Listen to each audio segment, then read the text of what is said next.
Hello दोस्तों, welcome back to my channel learn easy. और आज हम आपके लाए हैं शाहजहाँ। तो शाहजहाँ से रिलेटेड जितने भी हमारे प्रश्न हैं वो और नोट्स हैं वो हम इस वीडियो में कराएंगे। पहले नोट्स कराएंगे और उसके बाद उसका रिवीजन करेंगे, और रिवीजन भी उन प्रश्नों का करेंगे जो पहले एग्जाम में पूछे जा चुके हैं। तो देखिए, जैसा कि आपको पता है, इससे पहले हमने इसका जो है जहांगीर को ख़त्म करा दिया है। उससे पहले हुमायूं को ख़त्म कराया था, अकबर को कराया था, उसके बाद उससे पहले हुमायूं को। तो हम सीधी की सीधी मुग़ल सीरीज़ को लेकर के चल रहे हैं। तो आप हमारे वीडियो के साथ अंत तक बने रहें, और हम आपको यकीन दिलाते हैं कि इसको पढ़ने के बाद आपको एक भी क्वेश्चन कहीं बाहर से पढ़ने की ज़रूरत नहीं पड़ेगी, और इसी में से आएगा जो कुछ आएगा। तो वीडियो को लाइक कीजिए, चैनल को सब्सक्राइब कीजिए। तो चलिए शुरू करते हैं शाहजहाँ से। तो सबसे पहला इंपॉर्टेंट जो पोस्ट बनता है इसके अंदर वो है कि 1592 में लाहौर में शहजादा खुर्रम का जन्म हुआ। और शहजादा खुर्रम कौन था? तो ये जहांगीर की दूसरी पत्नी, जो उदय सिंह की पुत्री थी, मारवाड़ के शासक उदय सिंह की पुत्री थी जगत गोसाई, उसका पुत्र था। और इससे बड़ा जो था उसका पुत्र जो था, जहांगीर का जो बड़ा पुत्र था उसका नाम था खुसरो। और वो खुसरो कौन था? तो खुसरो जो था वो राजा मान सिंह की बहन का जो था, मान सिंह की बहन का बेटा था। मतलब कि जो पहली शादी हुई थी जहांगीर की वो राजा मान सिंह की बहन से हुई थी। उसके बाद है 1612 में जो है आसम खां की पुत्री अर्जुमंद बानो बेगम से उसका विवाह तय हुआ, और जो बाद में मुमताज़ महल के नाम से जानी जाती है। मुमताज़ महल अर्जुमंद बानो बेगम, जो कि आसम खां की पुत्री थी। उसके बाद है 1628 में जो है शाहजहाँ अबुल मुजफ्फर शहाबुद्दीन मोहम्मद साहिब बिन किरण एसानी की उपाधि से गद्दी पर बैठता है। इसको थोड़ा सा याद कर लेना, बहुत लंबी है, थोड़ा सा ध्यान से देखना। उसके बाद है आगरा में जो है उसका राज्याभिषेक होता है, और इसने अपनी राजधानी आगरा से दिल्ली स्थानांतरित की थी। उसके बाद है अहमदनगर को 1633 में मुगल साम्राज्य में शामिल कर लिया गया, और यहाँ के अंतिम शासक हुसैन शाह को ग्वालियर के किले में कैद कर दिया गया।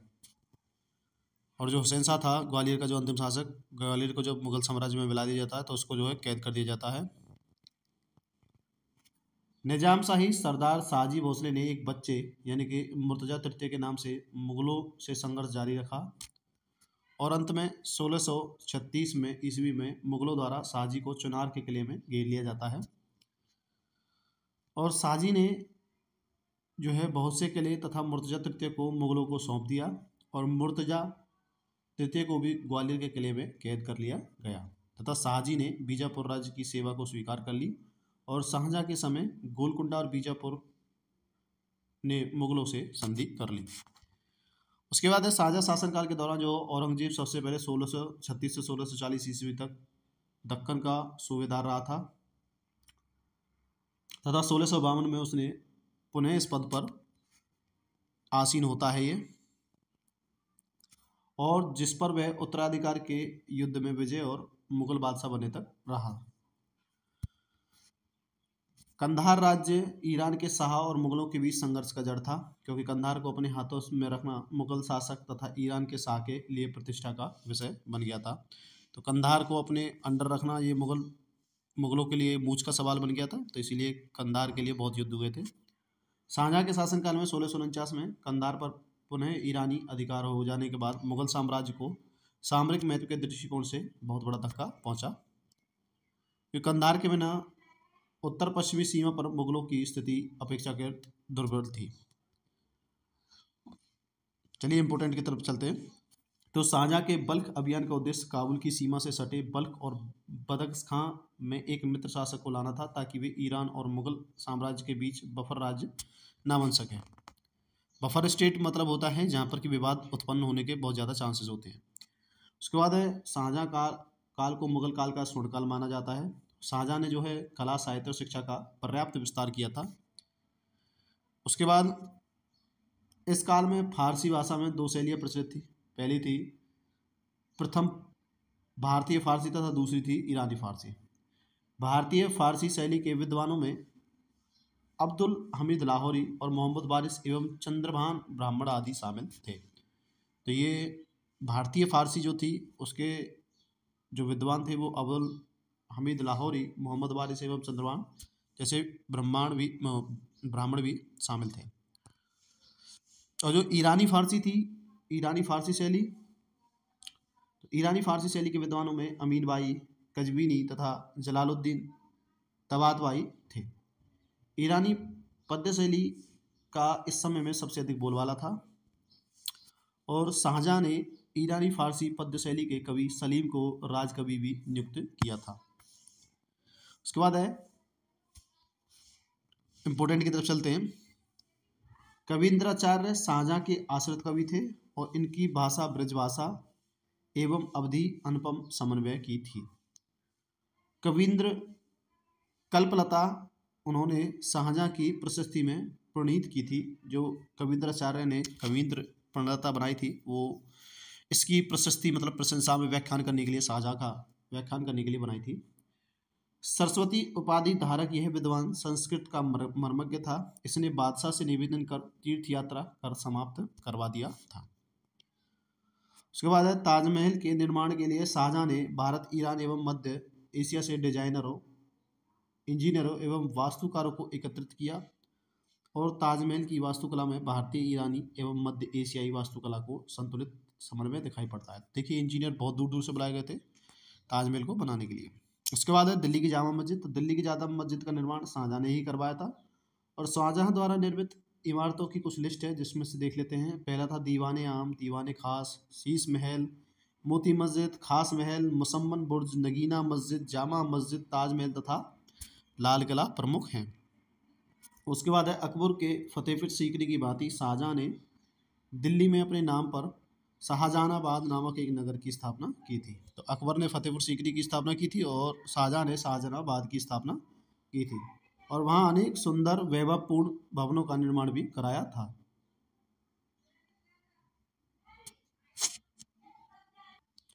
और देखिए शाहजहानाबाद के भवनों में लाल किला प्रमुख है। और क्यों प्रमुख है? तो लाल किला का जो पश्चिमी द्वार है इसका नाम लाहौरी दरवाज़ा तथा दक्षिणी द्वार का नाम दिल्ली दरवाज़ा है। यह सुंदरता तथा शोभा में अनोखा है।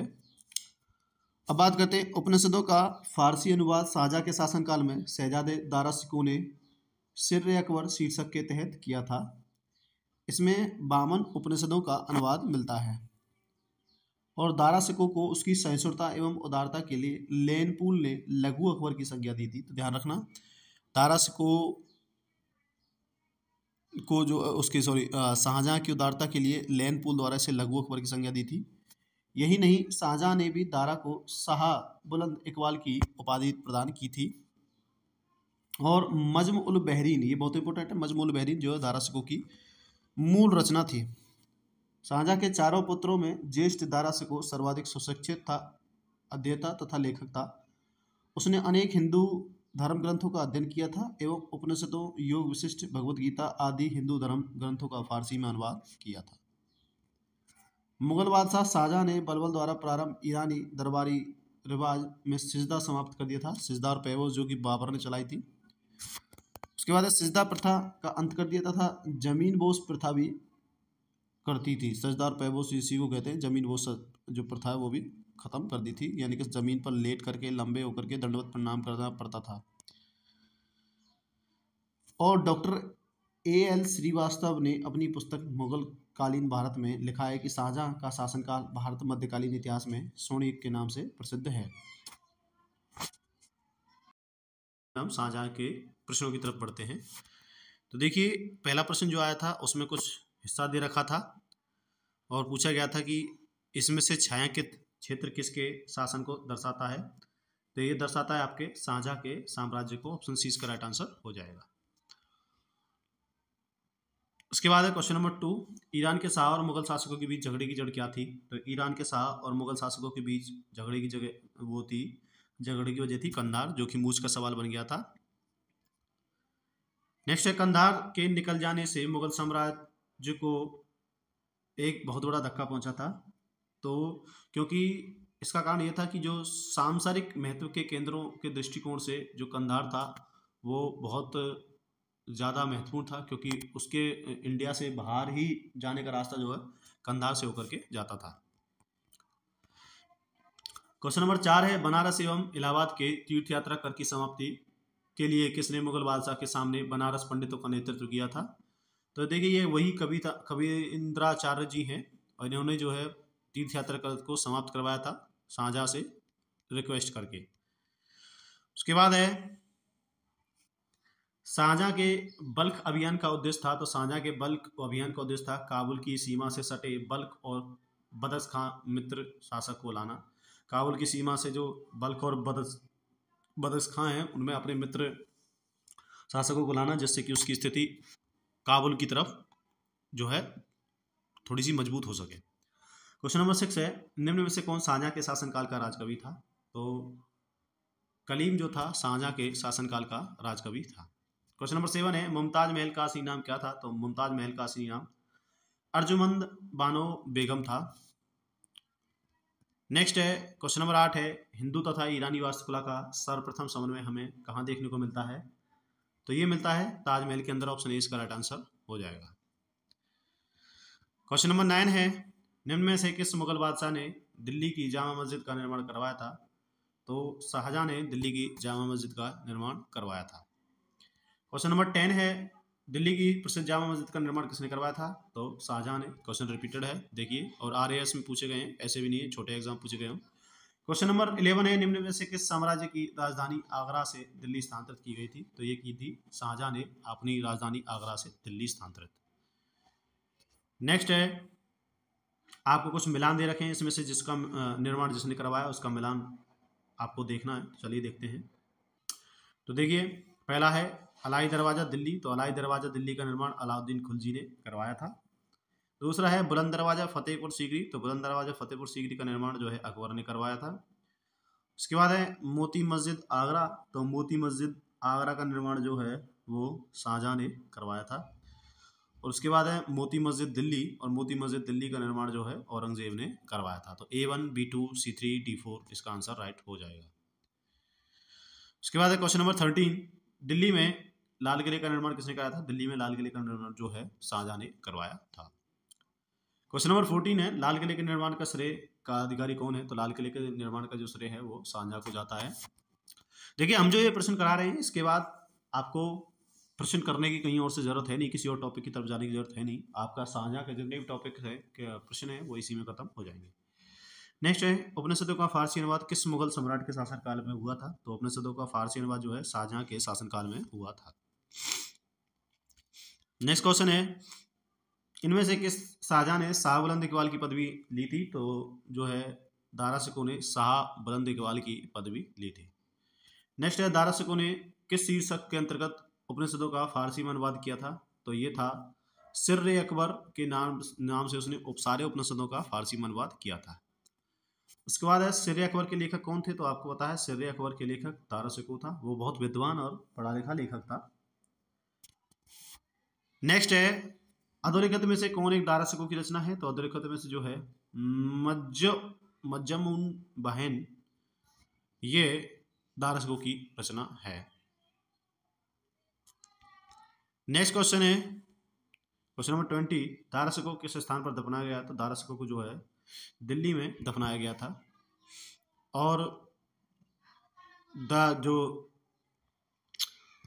उसका देखिए जो दारा शिकोह है इनके दारा शिकोह और औरंगजेब के बीच में जो है आपका युद्ध हुआ था, और जो युद्ध था वो एक शासक के लिए युद्ध था, मतलब उत्तराधिकार का युद्ध था। और धर्मत के युद्ध में जो है ये पराजित हो जाता है दारा शिकोह, और इसकी मृत्युदंड हो जाता है और मृत्युदंड दिया जाता है। और आगरा उसका जो सिर है धड़ से अलग करवा करके जो है दिल्ली के परिसर में जो है लटकवा देता है औरंगजेब अपने भाई का जो सर है। और उसके बाद जो है हुमायूं के धड़ को जो है हुमायूं के मकबरे में दफनवा देता है। उसके बाद है क्वेश्चन नंबर 20 हिंदू धर्म ग्रंथों का अध्ययन करने वाला प्रथम मुस्लिम शासक था? तो ये था दारा शिकोह, हिंदू धर्म ग्रंथों का अध्ययन करने वाला। क्वेश्चन नंबर 22 है निम्नलिखित में से किस इतिहासकार ने शाहजहां के शासनकाल को मुगल काल का स्वर्ण काल कहा है?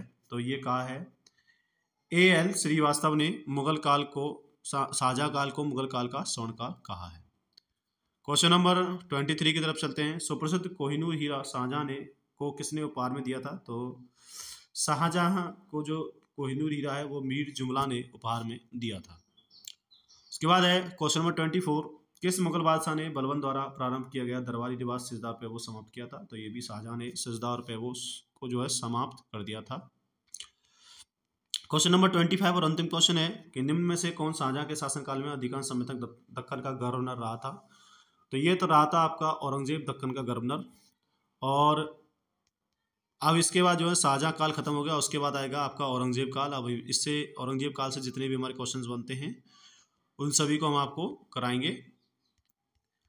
और ये शाहजहां काल हमारा खत्म हो चुका है। इससे पहले हमने हुमायूं काल, अकबर काल सारे करा दिए हैं। तो आप हमारी वीडियो की जो और भी सीरीज़ हैं प्लेलिस्ट में जाकर के उसे चेकआउट कर सकते हैं।